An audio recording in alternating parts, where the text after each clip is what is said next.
Hello, and welcome to Tottenham Touchline. First episode. As always, before we say hello, introduce everyone, although you already know us, just quickly like and subscribe. Just a little help for you here.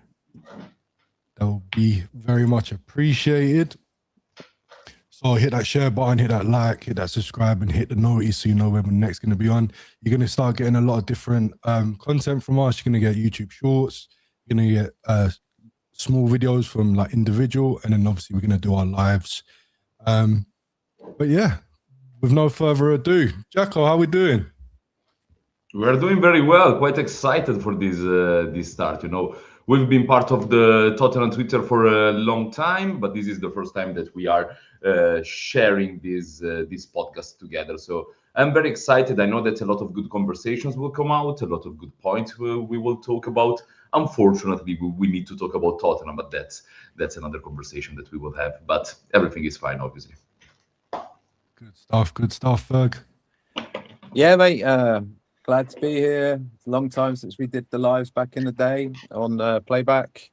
I wish we had better things to talk about than that North London derby and what's going on this season, but it is what it is. It is what it is, and I guess we have to start there, don't we? Yeah. guys, North London derby, talk to me. I don't know what to say, guys. I don't know. Can I start? Yeah. In the end, it's funny because my points that I like my position with Thomas Frank was particular, and it was right to sack him for sure. And we got Igor Tudor instead, that came in with a very fresh energy, very fresh energy in the press conference, and he was saying also something that for me was quite interesting from the start. So we have 13 players, and that's more than enough to do what we want to do.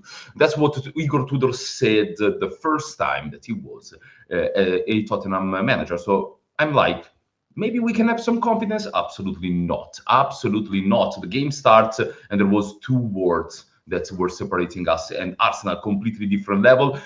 Some people said, but this was an improvement on the Thomas Frank era. No, it wasn't. Absolutely not. Not even close. It was the same old shit, even worse in some extent, in my opinion, because the intention were clear. So the intention were go man to man, very high press, and try to go at them and try to have a different type of vibe than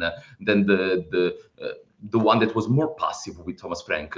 The result was that we went man-to-man, very high press, and we did absolutely nothing with it. That high press lasted maybe 2 minutes, and then we came down to a low block as always, because our quality is not the one that required to dominate any type of teams. So it's like all the before was really nice, but reality hit back so quick.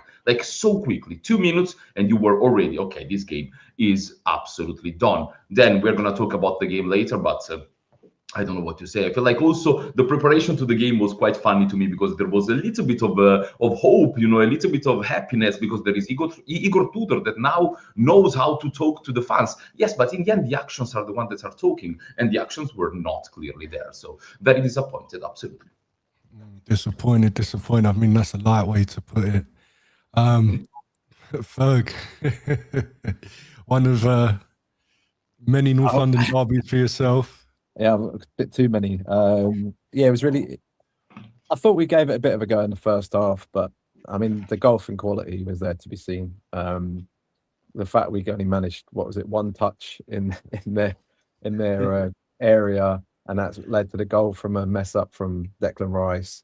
We pressed a little bit. I thought the pressing looked improved than it had done for a long time, but I mean, once they got on top, there was no way back for us, really. I did think we were robbed of a goal. I thought it was a disgusting decision, the second goal, the Kolo Muani. The Ekatike goal against us was pretty much the same, and that gets given.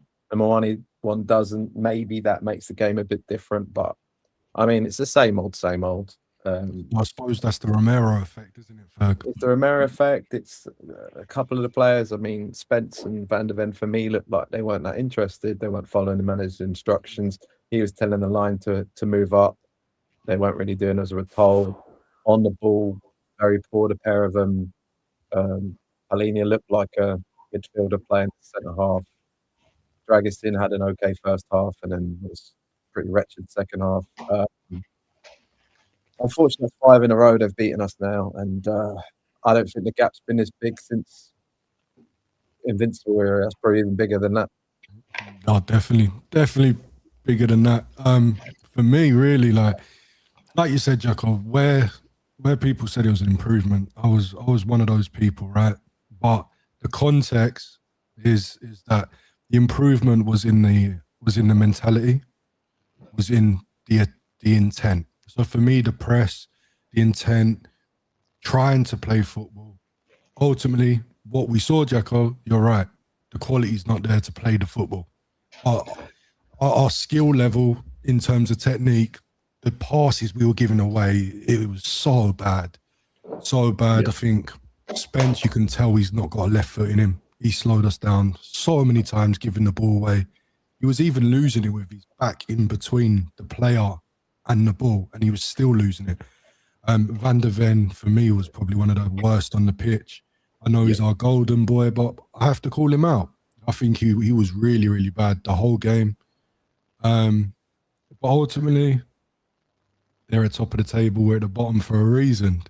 Oh my God, that's But crazy. I saw the passion, Jacko. That's where I said it was an improvement. You know why I started like that? Because I didn't see the passion. I'm not even lying here. I didn't see the passion at all in that game. Come on, let's be real. They tried. Okay, they tried like always. Like if you were saying to me that game was with Thomas Frank in charge, I wouldn't even notice. There wasn't a clear difference in terms of shape, in terms of intention. Yes, the intention of the first minutes were nice, as always. As always, go back and watch other games. The first 2-3 minutes are always nice. Then we realize, okay, these guys are much better than us. What are we doing here? What can we do? So my point on the shift of mentality, shift of everything, like it was all too much for me. Like in the end, I saw a game where if there wasn't that big waiting that we had for the problem that I don't know the referee what they were doing. We were fucked, guys. I'm sorry to say this word, but we were absolutely done if we didn't take 10 minutes of break in the best moment of Arsenal. They were managing also to score after that, even if we break up their tempo. Our only way that we were dangerous is because Declan Rice was overconfident after the goal, and we punished them, so that's absolutely fine. After that, we came back to do absolutely nothing all game. And the second half, I was having a space on Twitter, and I was saying, guys, if this is what I'm seeing, second half is not looking good. And we conceded 3 goals in the second half. So in the end, it was the same old, the 4-1 with the Frank, this 4-1, the one that we lost with Nuno Espirito Santo a few years ago. Like there are a lot of situations where I saw Tottenham being so disappointed in the North London derby, and this was one of the worst because I saw like Arsenal not even get into the second gear, really. Like it was too easy. They was lighting us apart every time, finding a lot of space between the lines where you don't want them to be. They were there every time. We can talk about the things that are not working, as you said, Christian. The Spence on the left. No, like for me, he was the worst. But not. I'm also fed up a little bit with him. But in that position, he was the worst for the way that you are already struggling. And he's always slowing down things. He's always inviting pressure. He's always shielding the ball. He's never trying to make one pass, like get the ball going. He's always having the ball by himself, not even having too many ideas with it. And another player that I had a huge problem with was, again, Xavi Simons. That is something that we need to talk about after, I don't know what we are, March. We need to talk about it. In March, we need to talk about it, guys. I'm sorry because I know that on Twitter everyone give me a lot of shit for it, but I'm real with it. I feel like since I've seen Xavi Simons, we saw good things. Not enough. Absolutely not enough. And against Arsenal was again men against boys, and Xavi Simons included. He was treated like a little boy in the middle of the pitch, and I fully understand the fact that in front of him he doesn't have too much. But he's not too much himself. Like he needs to have a lot around him. But top players are top players because they can also get you out of certain situations. And he didn't give me, again, the feeling, not the result, because I wasn't expecting us to win, but the feeling of having a top player on the pitch. last thing that I will say is that in the end, Randall Colomwani was the only one that was giving me a little bit of feeling that he was doing something. And I'm not expecting Colomwani to do it consistently, because that's what he showed us. But in that game, he was good. He was the only one that I'm saving, really. No, I totally understand that. Just quickly going back to Will Spurs, in terms of how Van der Ven was he bad, I have never seen a player get in behind our line so many times the way Saka got in, over one long ball. He looked like he was off on his timing, because we know he's got the speed, but Saka was getting in behind numerous times, and that wasn't from dribbling. That was a long ball over the top, maybe coming from the opposite wing, and it's not something we expect for Van der Ven. And again, he like Ferg mentioned, he didn't look interested. Tudor was trying to get him to do something, and he's almost like he's checked out. And for me, the mentality, the way he tried to play, what I expect from Van der Ven is a lot better than that. So that's why I said Van der Ven was bad. I thought Saka was pinning him and Spence back quite a lot during the game. Cool. Our players weren't strong enough. Like Sarr had that opportunity to tackle him, and he's just too weak. And then the ball ricochets back to Saka, he's straight in. And that was a story of a number of moments in the game. They were just that bit stronger physically. They wanted the ball more. I mean, Van der Ven put a crunching tackle in the first half, and it got the whole crowd going. But I just didn't see enough of it from anyone. Would Romero made a difference? Definitely. I think definitely, because then we would have had someone who could bring the ball out from defence and pass the ball out, find people. I did think there was a massive drop-off for Dragusin on the ball. Is very poor. Palhinha is not the greatest passer of the ball. I think if you had Romero and Danso into that system in that team, I think we would have been defensively a lot more solid. So it's not all on Mickey. Some of it's on the other defenders too. Yeah. On Romero, he would make a difference for sure, 100%. And one of the few reasons why, like, I'm very negative. I've been negative all season.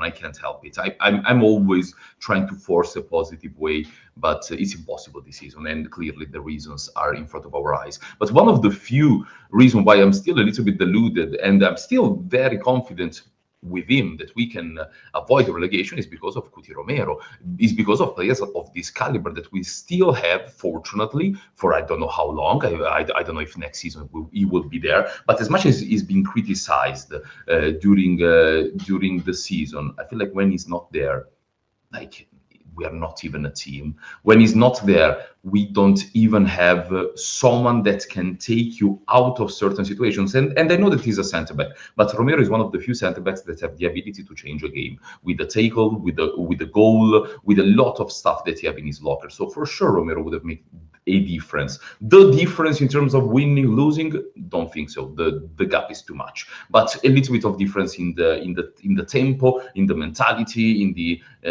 everything. And the same things goes a little bit to Pedro Porro, that I want to still include. He is someone that is being criticized a lot. Unfortunately, we are seeing that as Tottenham, in the moment that we are in this moment, without Pedro Porro is another one that we can't play without.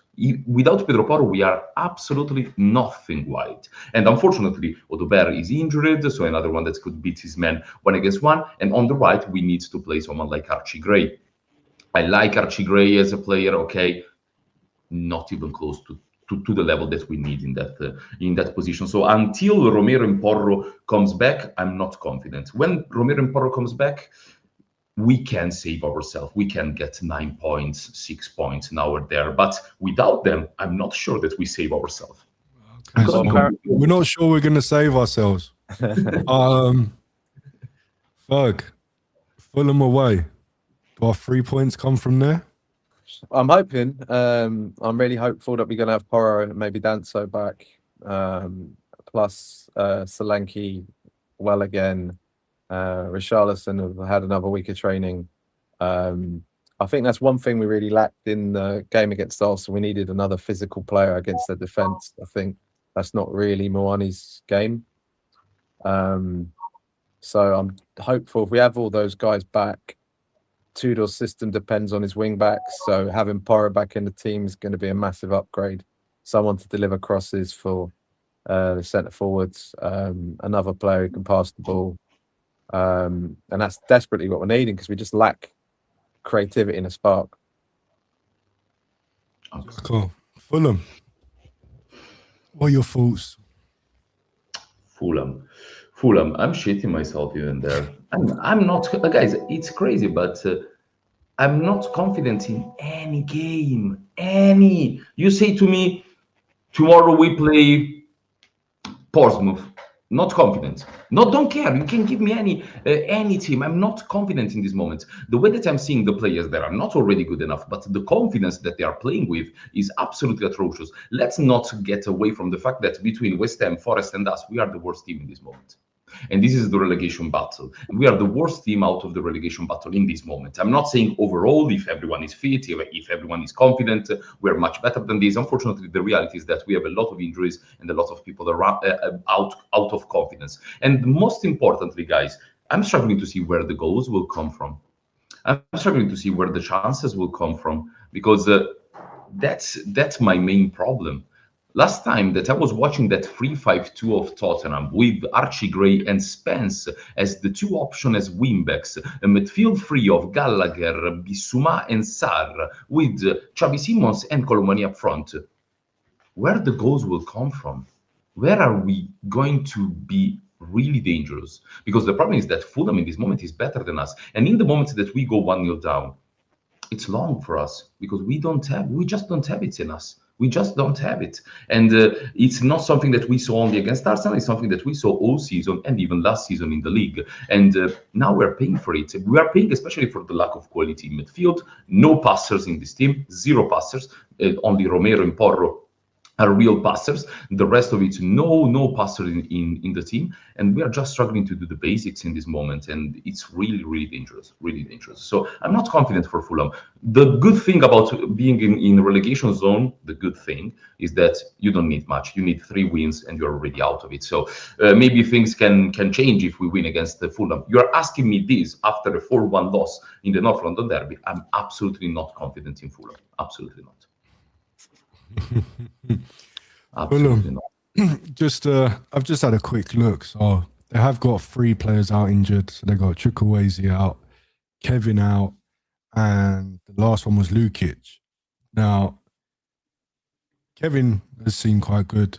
Chukwueze's come in clutch, but they've still got a very physical, demanding team. And I think where we struggled in the North London derby was the physicality of it. We couldn't deal with Rice in the midfield. Gyökeres, yes, Dragusin did really well, but once he started pulling off, he started winning on a lot of the balls. So physically, I don't know if we can cope, especially in that midfield. If you can bring Palhinha back into the midfield and you've got, say, Danso back as a centre-half, and then if we had Porro and, say, Solanke starting up front, that changes our physicality massively from that last game. No, 100%, 100%. I think, and just going off, and Will said it here, and I've just put his comment on.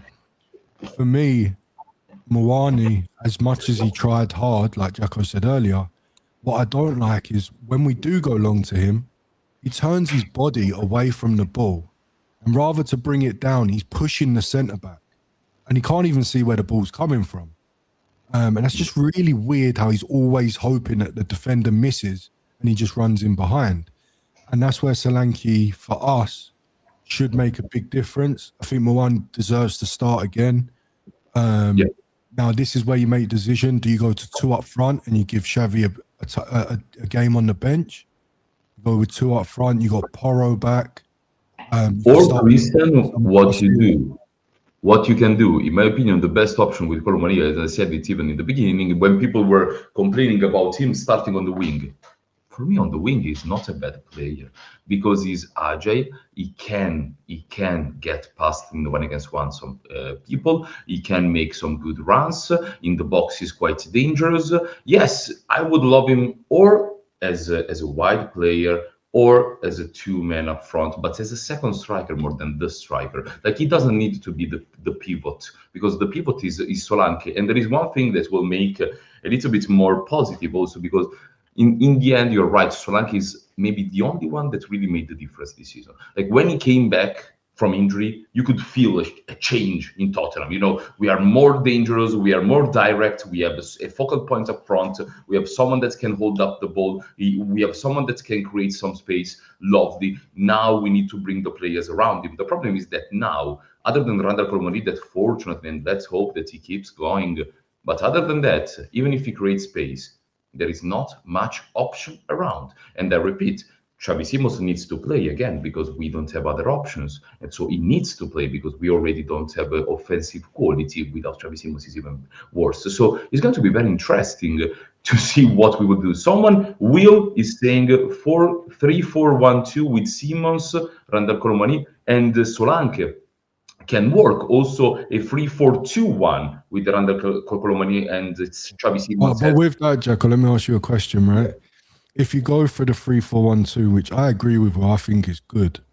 The only issue I have there is I don't think Sarr would be great because defensively he loses a bit of his concentration. Sometimes he's always chasing a bit too much.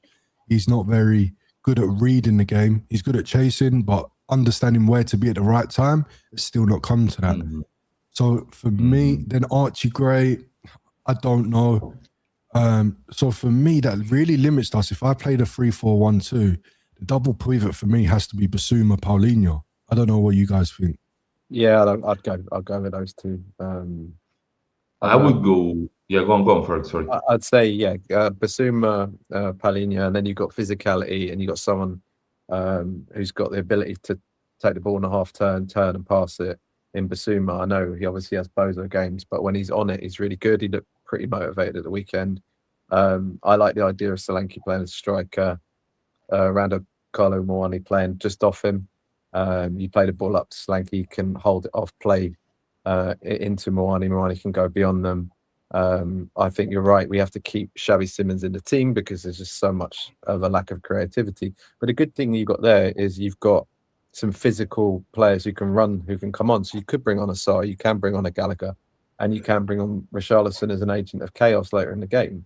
So even though things look bad, if we can get a couple more players fit, we could actually start to have a few options on the bench to change the game. And we haven't had that for a while. Absolutely. But it's the problem of what and how we will get back those players, and that's the big question. Because even Solanke, he came back a little bit rushed, then he played too much, then he got injured, and then he's already back. Is he already back, or we're just desperate for it? He was ill. He was ill, Jacko. He was on even antibiotics. before that, when he first came back, it seemed a bit rushed. I think he played 45 minutes one game, and then the second game he was straight back up to 90. Exactly. I believe. I think he was carrying that from last season before the long layoff. Then he had the long layoff, and this is the problem. When you're in the situation we're in, you've got to keep risking players. You've got to rush them back because we haven't got enough quality not to do that. And that's the issue we're going to have. Like, the other thing that gives me hope is, like, apparently after the international break, Kudus should be back. That's another big player who can do stuff. And I think in Tudor's system, he'll be very good. Yeah. Kudus is the one that I miss the most. I have to be 100%, and I feel like also we've underrated that we got like something like 13 points in the first 6 games. Like, our start wasn't bad this season in the league. We got something like 5 wins, 1 loss, 1 draw, and that was because of Kudus. Everyone was complaining about Kudus, like we were one-sided, playing every time the ball to Kudus, playing every time from Porro to Kudus. That's what we need to do as soon as he comes back. As soon as he comes back, he needs to be the one that creates stuff. If there is Solanke also, is someone else, but Kudus is our top player. Offensively, 100% Kudus is the best player that we have. And we need to create something out of it. And again, another example that we talked about before, even Kudus was overplayed, was played into a moment that he completely lost the ability almost, because he was not able to play anymore, and he got injured. So the problem that I have is that Solanke comes back, get injured, we are done. We are over. The season is over, guys. I don't know what. Like, we are it's funny, but we are here, and at some point we can drop. But Jacko, And this we is the can't go up this is the anymore. question though. When you say it's over, are you saying relegation?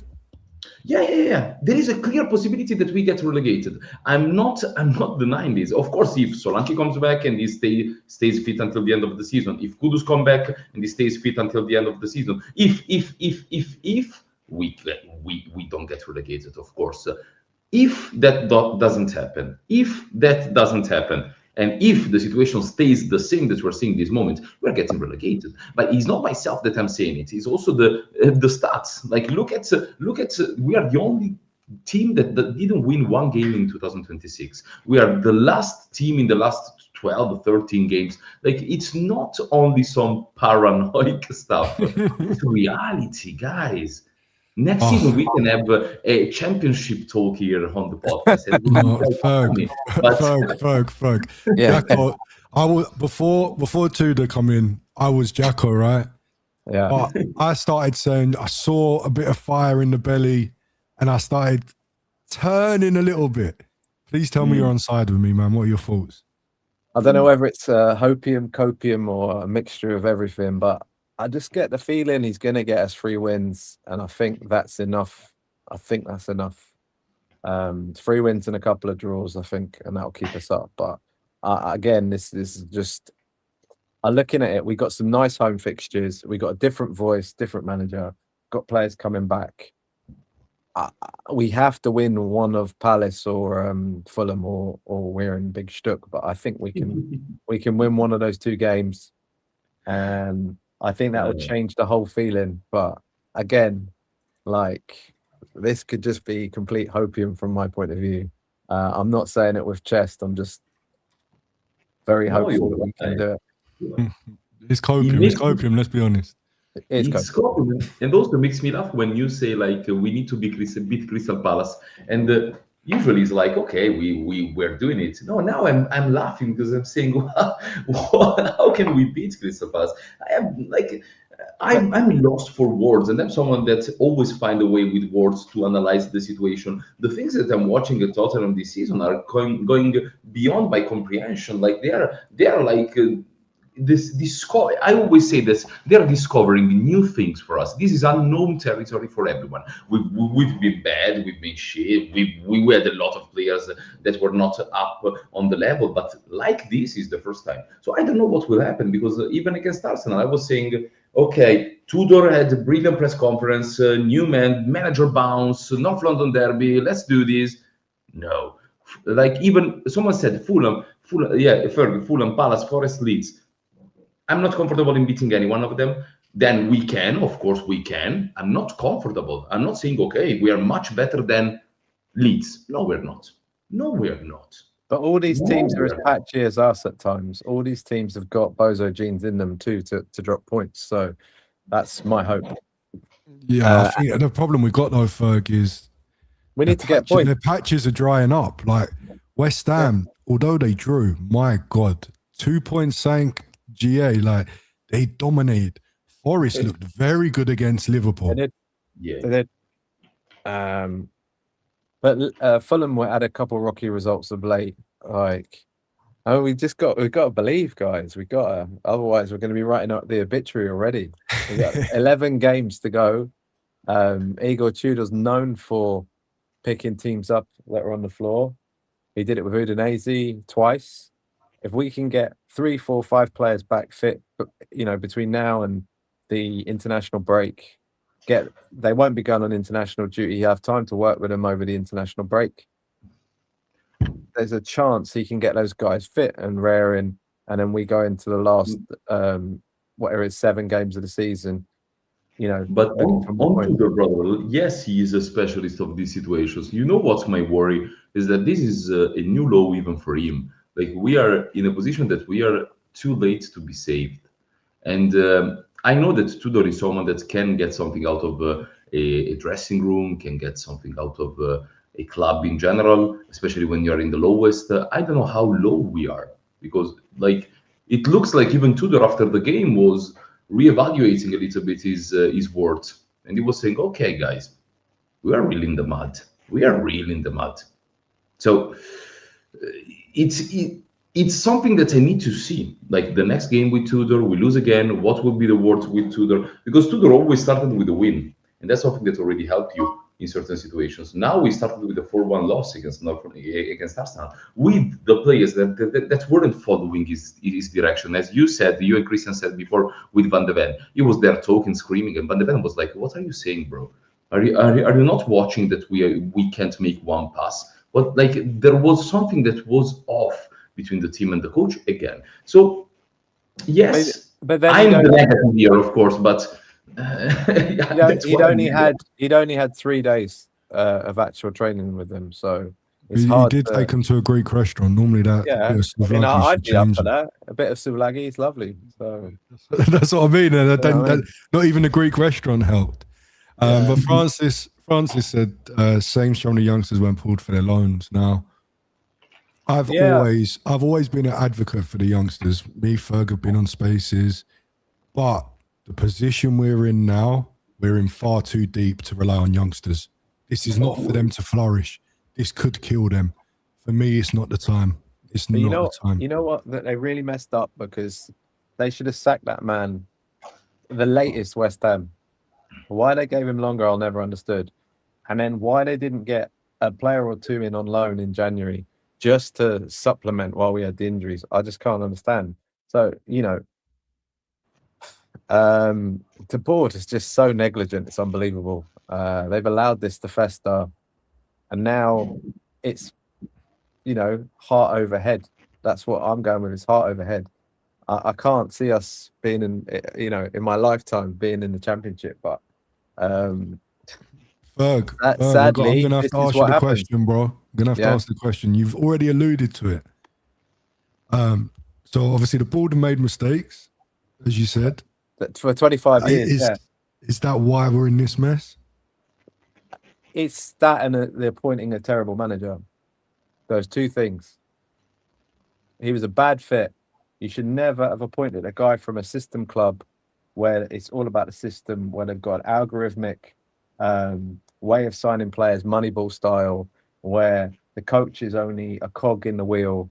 They should never have gone for a guy like that when we don't have the director of football that's good enough. We don't have the scouting that's good enough. Also, he had no tenure in the game in terms of anything. He'd never done anything notable. So the players could be, who are you, mate? And I know they shouldn't be that way, but they are. He didn't have the authority. All the stories the last few days since he's gone have all said that he had no authority. They were bored by what he said. He didn't inspire them. He lacked charisma. And I can see it because I thought that before we appointed him. I never wanted the guy. And they should have seen that the writing was on the wall weeks and weeks and weeks earlier than they did. But instead, they let it fester because, unfortunately, Vinay and Lango don't know what they're doing. 100%. And for me, the blame goes on the board, right? We can say that they may have got it wrong with Ange. He won us European trophy, but we ended up being where we was in the league table. So I can understand people's arguments on that. Now, can you guys ever remember a club that's got 2 appointments so wrong back to back? Forest.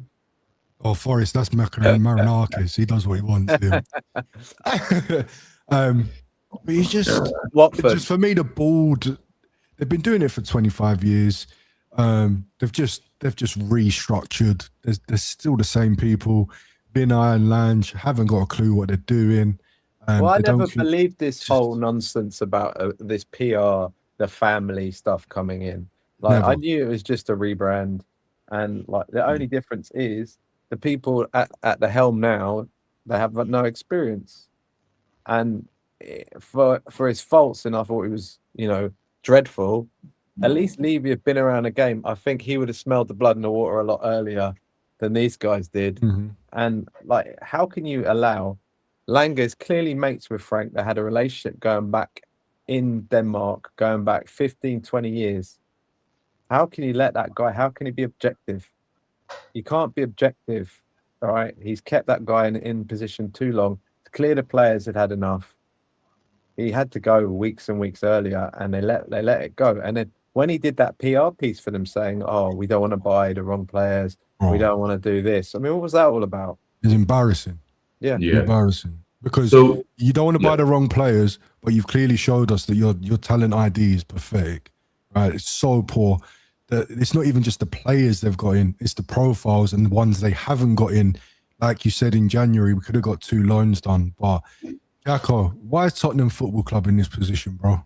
Yeah, and to be against you two guys just for the sake of it, and uh, you know that for me, Frank wasn't a huge problem. It was something that we needed to address a little bit earlier. And I agree with the point of Ferg on Daniel Levy that as much as he's been through shit and he's been quite bad, but he's a football guy. He's a football guy in certain way, especially when he needs, as he said, to smell blood, to smell that things are not going way on the way that they want it to be. So that's something that I agree, but. I'm not putting blame on Frank because from the start, this has been a disaster waiting for happening because of the negligence of the club. Because when Thomas Frank more or less had his team, let's say the first 6 games where there was Kudus, there was some people already fit, we got some good amount of points. The performances weren't that good, but we got some good amount of points. The real problem was, as always, when injury comes, because a team, you see how good is a team when injuries come during the season, because when everything is fine, a lot of time, even on Twitter, on other social media, you see the best Tottenham starting 11. Oh my God, we are going for the league. Yeah, no, guys, it's the squad, it's not the starting 11. And that Tottenham was always the problem when we had Pochettino. But now the problem is that even the first 11 is not insane. As soon as we don't have the first 11, we are absolutely dreadful. And even last season with Ange Postecoglou, I was a little bit more mad at Ange because we finished 17th, not because of the Europa League, was nice, but for the league because I was very frustrated. But in the end, looking it back, even himself, he was put in a position that is impossible to work for any manager. Because if you say, I want, as he said in the interview, Ange, I want Pedro Neto, I want Cunha, I want Mbuemo, and then he gave 3 teenagers, and then you get injured, and you need to use these 3 teenagers. I'm sorry, what are we doing as a club? Lange, Vinay, whatever you want to put in it, they all need to go, but immediately, right now. Like as soon as the season ends, championship or not, you need to leave. That's the main problem. And one other thing, we don't want to, as you said, Christian, what was that about from Lange? We don't want to get the wrong players. There is no wrong players. There is no wrong players when you don't have players. What are you talking about, the wrong players? We don't have players. Just get someone. You see, I saw a video of another podcast that was talking about Paratici going to Fiorentina. And I feel like that was a good situation because Paratici went to Fiorentina, that is more or less in our position, absolutely in the relegation zone. And they got 6 players. Even awful players, they just got players to change something, to change the dressing room, to change the mentality. We did nothing. They even got Solomon from us. Conor Gallagher, that is not the profile that we needed, even if I feel like we've been thrown into the worst Tottenham ever and he's looking bad, but he's not the profile that we needed. You started with Gallagher, and I said, okay, maybe that's positive because you get Gallagher and you get other 2 players, and maybe, no, just Gallagher. The profile that we already had. I think Fran has made a great point, and I agree with this wholeheartedly. The issue with the club that we've had for such a long time is they veer from one style of manager to another. So the styles of play don't align. You go from Ange, that's the most attacking coach possible, to a pragmatist who his whole mantra is do not lose. Right? Do not lose is all that man was interested in. And his words gave it away. Because when we're playing the likes of Bournemouth, when we're playing the likes of one of the other minnows we played relatively recently, all he talked about is we must stop them. Well, how about you make our players try and play well? You're right though, right? But again, this is where, as much as I didn't want Frank, and I've been doing a hate campaign on him all season, right? But at the same time, like, I can't believe you would do that. The reason why they go from attacking to defensive is because they think it's the style of play that's put us in this position.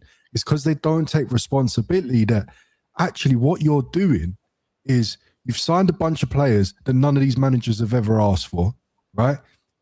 Bunch of random profiles. There's no squad building attached to it. You then bring an attacking manager in to play attacking football. You then don't change the players, but you bring in a defensive coach to work with the same players. How are you going to do that when the profiles do not match that manager whatsoever? And on top of that, Christian, huge problem, one of the main problem, and you don't even get good players. Like you don't even get good players because you can mess up a little bit. But if you get a good player will adapt. We don't even get good players. We get profiles, we get opportunities in the market because we want to make that verbal signing, a 100 million signing, as soon as possible, cash in and move on. That's why we got Verbal more than anything. And I love Verbal. I feel like he's a huge talent.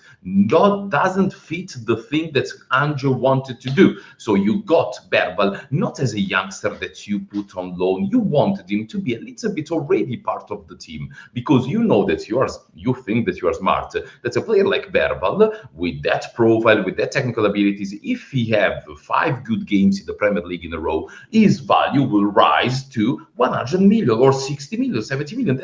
That's modern football, more or less. You know, for example, Elliot Anderson having a very good season at Nottingham Forest, good player, is already on a price tag of 100 million. Like that's the bed of modern football, and that's where we want to do it without being smart, without knowing what we are really doing. And that's the huge problem. I feel like we got too lucky when we didn't spend for a full season and we still were somehow good. And we thought that the way that we were operating was nice. In reality, we were just lucky to see the golden generation of Tottenham, what I call the golden generation of Tottenham, even if they didn't win anything, but Dembele, Vertonghen, Toby, all these guys were dragging us through the seasons.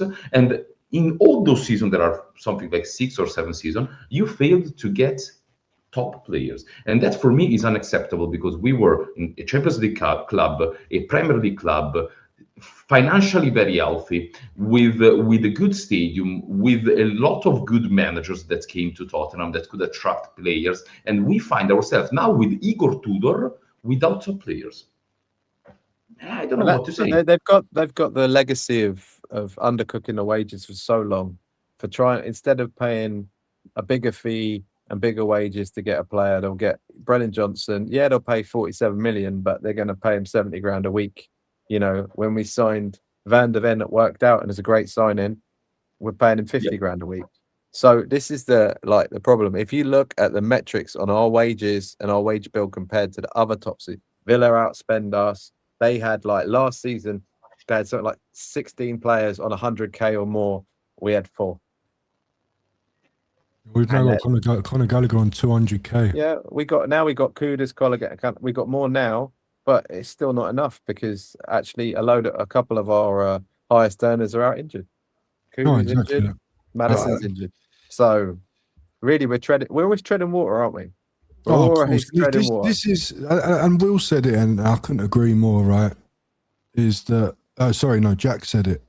Unfortunately, we are where we are because the way the club has been run, they sort of deserve to be in this position. Let's be honest, Tottenham, the business, it deserves to be in this position. We as fans don't deserve it, but the way that the squad has been built, the way it's been managed year on year, the way that, by the way, Pochettino's team, that they got lucky with the players. They got lucky to sign Eriksen, Alderweireld, Jan Vertonghen. They got Moussa Dembele. They got lucky. Right? But none of them were top players, Christian, at the time. But what did they do, Ferg? They ran them until they either didn't want to be there or they were just too old. And we didn't refresh the squad. Dembele was linked to China. He eventually went to places like that. It's not like, okay, with Bale, we sold him 100 million. Let's try and refresh the squad. Now, we don't want to see our best players going all the time. But the whole Eriksen saga was embarrassing. We lost so much money on Eriksen. If he did not want to be there, move him on. But look what happened. It happened with Delhi. It happened with Dyer. It happened with Rose. Pochettino wanted to move all those players on, and we would have got great fees for them all. Instead, Levy thought it was too clever. We'll keep them all. And then he knew that those guys had been run into the ground and they weren't going to be the same. And instead, we kept them all, and then we sacked the manager, the only manager that can work in the conditions we've got as a club. Brought in Mourinho, and as if Mourinho was going to somehow get Eric Dyer back to playing well as a defensive midfielder or whatever. You know, it's just absurd. And then we have windows where we bring in Jedson Fernandez, and we bring in Doherty, and we bring in the famous other guys, Nkudu and Clinton and Jai. But even Vinicius, Joe Carlos Rodon Vinicius. for how much? Joe Rodon for 12, 15 million. Like something that, guys, I'm lost for words. When the manager wants Skriniar, we bring in Joe Rodon. Joe Rodon. Profiles, you guys. want Bastoni and you get Lenglet. Like I'm sure that we are the worst run football club in the top 5 leagues maybe in this moment, but for a various reason, guys, because I feel like the worst run club needs to be in the Premier League because it's where you have the most money, the better financial situations. Of course, if you go in Italy, there are clubs that literally are in financial crisis. We are not. Financially, we are not in a crisis. We have no problem financially. So every problem that we have is because of football decisions after football decisions after football decisions after football decisions that you said, okay, you know, this time we were unlucky. Next time we do the same thing that failed for 12 times. We do it again because this time this will be different. And then, as you said, is the problem of the manager, is the problem of the style. So you say, is the problem of the manager? It's not my problem. I will keep repeating myself, but you need to change. You need to adapt. What are we talking about? This is a club that the decisions are not left on the manager, that is someone that spent all his life in football, that watch football, but is on people that I don't even know who they are. I don't even know who they are because Lange, who is Lange? Who is this guy? Who are these guys that were giving this club in the hands of Vinay, Lange, and they are the one that's taking the decisions and not the manager. That is the one that in the end needs to, like, I don't understand how we keep failing manager in this sense. I don't understand it because if I am a manager, I come to Tottenham and I say I want to play 4-2-3-1 and I want to be very aggressive. I need just 2 or 3 players. And you say to me, yeah, okay, I'm giving you 3 teenagers, random, and you have to work with it. And if you don't work with it, it's your fault. And I will go to a defensive manager because that's like, guys, we are really risky. It's like they went out and they bought wing backs. They buy a bunch of wing backs for Conte. Then they bring in a manager that doesn't play wing backs. And then it's like we are then hammering these 2 wing backs because they're not that great at being fullbacks, because they're not fullbacks. And then they get rid of that manager who inverted them and did all sort of nonsense. And then we bring in a really defensive manager who they're not gonna suit his style either. So and it's the funniest one. It's pivot from one. It's pivot from one style. It's pivot from one manager, and then we got a collection of players. I don't think the club has ever recovered. I don't think Levy ever recovered from spending that money on Ndombele. I think that hit him so hard, and he was so angry about it because he gave him 200k a week, and he spent 60 odd million on him, and he never recovered from that moment. Crazy, even though Ndombele was more understandable as the talent was clearly there. But the funniest one for me is Porro. Porro came for Conte because there was a point. And you know how much he played with Conte? 60 minutes. Time to end the Southampton game, and Conte packed his bag and left. And we got Porro one day before with someone that was saying, "Oh, finally Conte had his win back." Yeah, the problem is that we don't have Conte anymore. So what are we doing with this Conte win back? Fortunately, it's one of the few cases where he is a good player. So he finds himself to work with other managers, struggling because sometimes he's been the one that needs to be in the 1-against-1 against Semenyo. That's not the plan with Conte, to put Porro in the 1-against-1 against Semenyo. But in the back 4, you need to play against certain wingers. But he's been adapting a little bit. So I'm quite a fan of Porro for that. But this is an example. We got a player that lasted 1 day with the manager that he's supposed to work with, and then you need to work with another one. Another example for me in Italy is that is completely different than us. Is Atalanta, again, a club that for me is the best run club in the world, opposite than us, best run club in the world for the money that they have. They got out Gasperini, that is a huge figure at Atalanta. They got Palladino that plays more or less the same system, plays more or less the same way, and they are getting more or less the same results. Simple. No, of Simple. course, of course. But that's And how all these but you could bring it. You can bring it even closer, right? And now this is one that people might say I'm a flip flopper, but in the context, I wanted Brennan Johnson gone, but you spent 50 million on the guy. You sold him for 35 after he was your top goal scorer. You sold him in a moment where Kudos injured, Solanke injured, Moani not playing well. You only had Odebear, Tell. That's all we had as our wide options. And you go and sell Brennan Johnson. At least, and then you bring in Conor Gallagher. If you sell him, I was getting excited because I thought, oh, maybe Lookman's coming. Who, by the way, he's already on 5 GA in Atleti. That is a player that you would have said, do you know what? We lost some money on Brennan, but we got Lookman. We got Conor Gallagher. Like, where's the squad building, man? It's just embarrassing. Bro, is and before, like, is, as we said, is just trying to get as much money as possible. That's also why you don't buy anyone else, because you sell Brennan Johnson. You want to be smart and say, okay, now we give more space to Odebear, so Odebear increases level, increases price, and we can sell him for more. Because unfortunately, that's the way that they see youngster at this club. And the problem is that then Odeberg gets injured even himself, and you don't have anyone else. Another club, what they would do? They will buy a winger. Because when we got, as yourself, when we got rid of Brennan Johnson, I was happy. I was saying, for the first time, we are really working well. We are cutting on our losses, and we didn't get anyone else. How can you not get anyone else in the middle of the season? Not even in the summer, that maybe you have a completely different plan, to change completely your plan and play a different way. During the season, how you don't replace someone? And I'm not saying that he was insane. I'm not missing Brendan Johnson personally, but I'm missing a player that can be a winger, because we don't have one. And it was Savigno, not Savigno, Lookman, not Lookman, this guy, not this guy. In the end, I don't know what we were searching for. What was the perfect player? One day I wanted to ask to Lange, what was the perfect player in January for Tottenham that was battling the relegation? That's something that I will always wanted to ask. Jacko, it's crazy. They seem to have put all their eggs in the Semenyo basket. Like, I could have told them 3 months before, he's not coming to us. Yeah, he's exploded this season. There's no chance he's coming to us. But instead, they waste their time. They knock at the door. He says, no, thank you.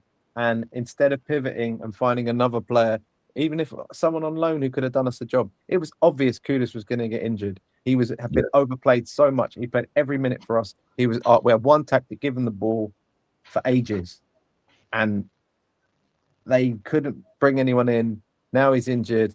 Like, I genuinely think if Kudus hadn't got injured, if he'd been actually rotated a bit, and actually if some other players had been rotated a bit, which Frank didn't do, which he's supposed to be the clever manager, like, and have the ability to do, but he'd never managed in Europe, so it was obvious that he was going to struggle with all these things.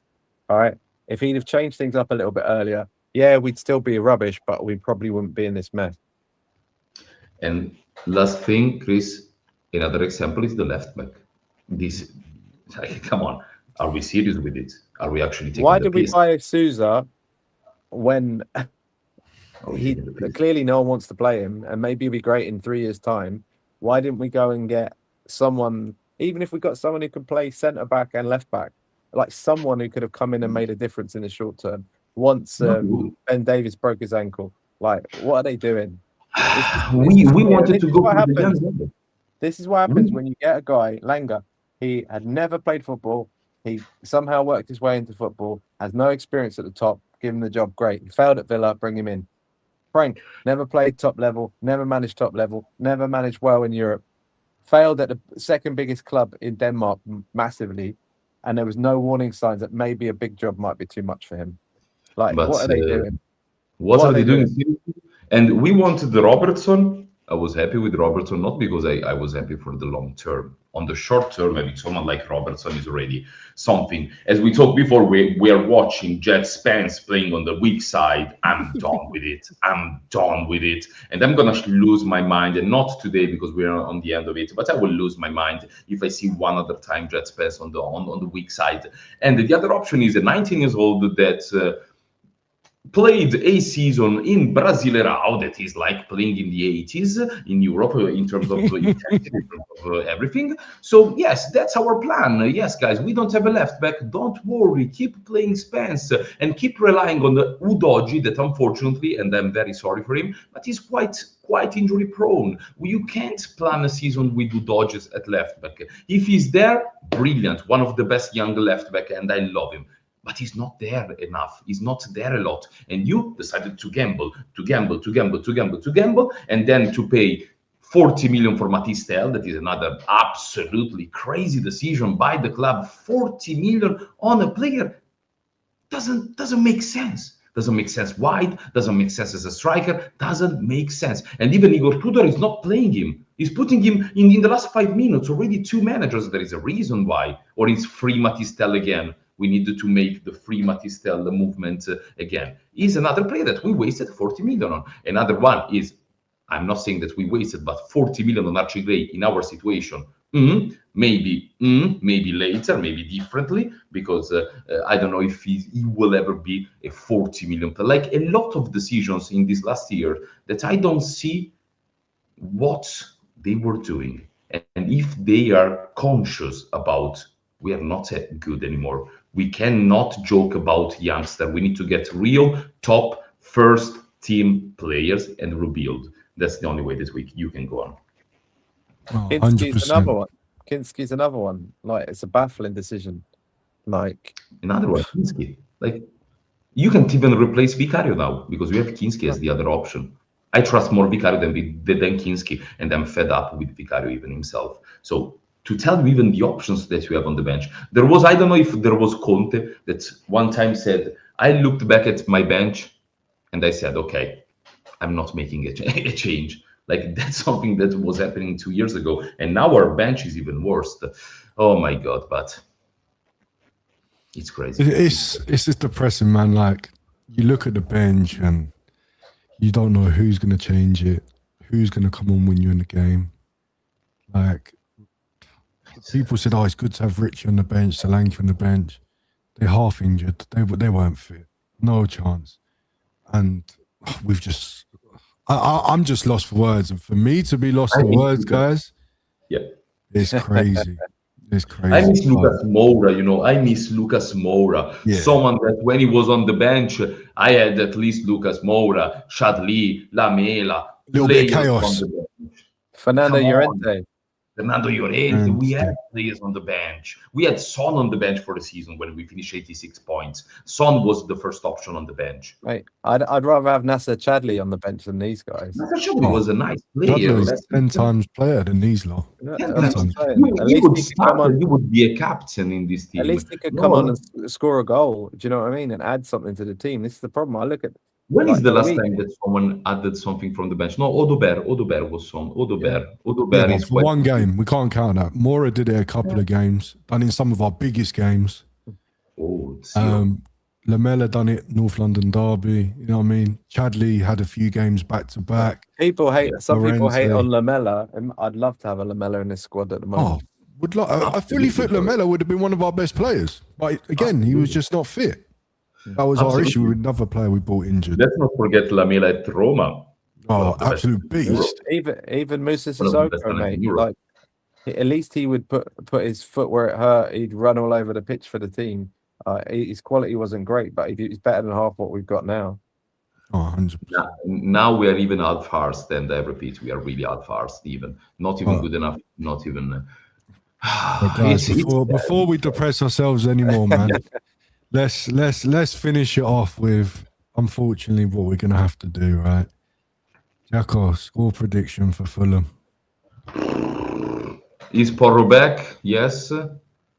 Porro is back. Romero is back. Can you confirm it is? Romero's back for Liverpool.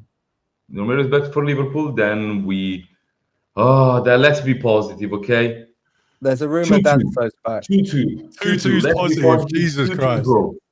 Let's 2-2's be positive. Very positive. Oh. We score 2 goals, but we concede 2. I can see us getting a clean sheet, that's for sure. Oh, Ferg, go on, mate. We're gonna win 2-1. There you go. We're gonna win 2. And Christian, who's the king of predicting? Yeah, Nostra. By the way, guys, if you want any Super Six help, go to Nostra Fergus here.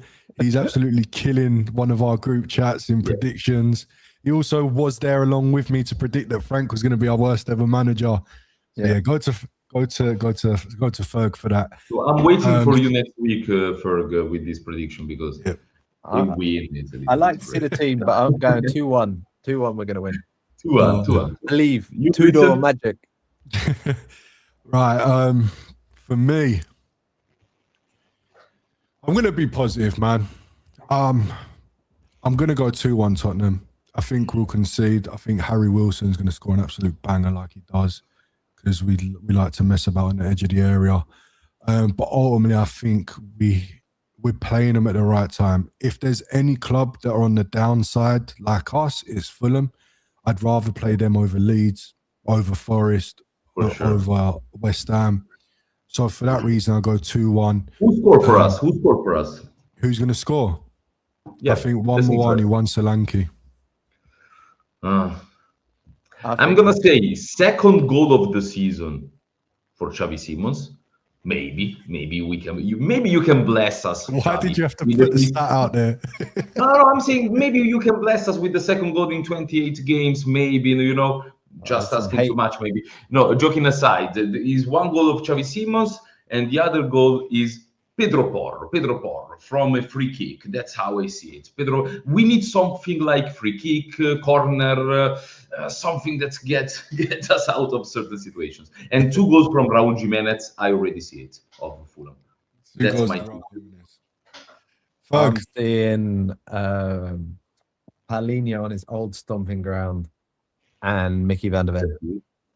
And for them, Wilson with one of his madnesses. Yeah, Wilson's going to score madness. That's almost a guarantee. You're more scared of Wilson than Raul Jimenez. I always don't like Raul Jimenez when he plays against us. Don't know why. If we give away a penalty, he's going to score because he's got the best record ever, 13 for 13 in the Premier League. Jimenez is a very good striker, but just the goals that we concede this year outside the box, that's Wilson's bag. Oh, that's true. So Fulham in the end is a better team than us if we analyze it. But yeah, another London. You heard it here first, chat. Fulham are better than Tottenham Hotspur Football Club. Yeah. They are. In this moment, they are.